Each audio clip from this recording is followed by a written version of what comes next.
sponsored a public broadcasting system television show all about the Nobel Prize winners.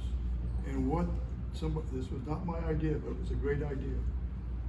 We in America only saw the formal ceremony where the King of Sweden would present a Nobel Award to the winners in poetry, in physics, medicine, peace, and so on. And someone got the idea, why don't we show these people, instead of this formal, stiff ceremony, why don't we show them the way they really are? So we got a producer and a cameraman together, a number of cameramen. As soon as somebody was nominated or elected to be a Nobel laureate, we had a camera crew literally knocking on his door saying, can we follow you for a day? And what was interesting about this film was someone would get the award for being the greatest physics professor in the world at that time, that year. And we would follow this fellow getting on the streetcar in Zurich and taking the streetcar to work. That was kind of a gee whiz type of thing. Gee, these guys do the same thing we do every day. Another one was a gentleman who won a physics award, and we showed him playing soccer in his backyard, no different than all you fathers here have done in your own backyard. We felt it made these people human, brought the human side out. So this was a program that we underwritten, and the Nobel Commission wanted to honor us for doing it. So my job was to fly to Stockholm, and the first thing I did was I was invited to address the group called the Nobel Foundation. Now the Nobel Foundation is made up of men and women who have won the Nobel Prize, but their main job is not to choose the people, but to actually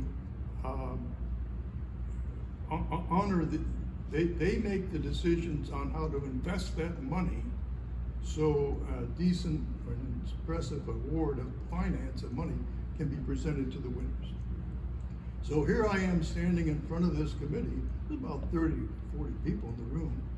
And I've been asked to speak to them. And I remember back in my high school days, physics was a tough subject. I mean, it was so tough that my brother preceded me by 5 years. He was ahead of me. That when I came through, the teacher had a little talk with me, and he said, your grades have not really been as good as your brother, but I know your brother could do this, so I'm going to pass you. Sometimes the real world hurts. But boy, I was more thankful than ever for my brother. Keep that in mind, folks. Anyway, after the afternoon meeting, there was a formal dinner that I was invited to. And this was such an important event that they asked me to lead the procession up the stairway. And they even asked me to have a lady be my dinner partner. Her husband was chairman of the board of the Bank of Sweden, biggest bank in the whole country. And he was in Tokyo, and she was a member of this committee. So we led the procession up the stairway.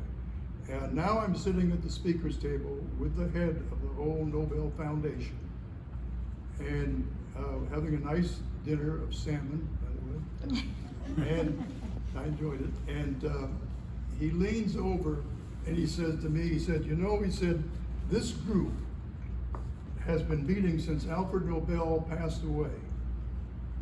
And all of the funds for awards for the Nobel Foundation come from the money that Alfred Nobel created in his lifetime. So this was in honor of him. This meeting, this dinner party had been going on for 79 years.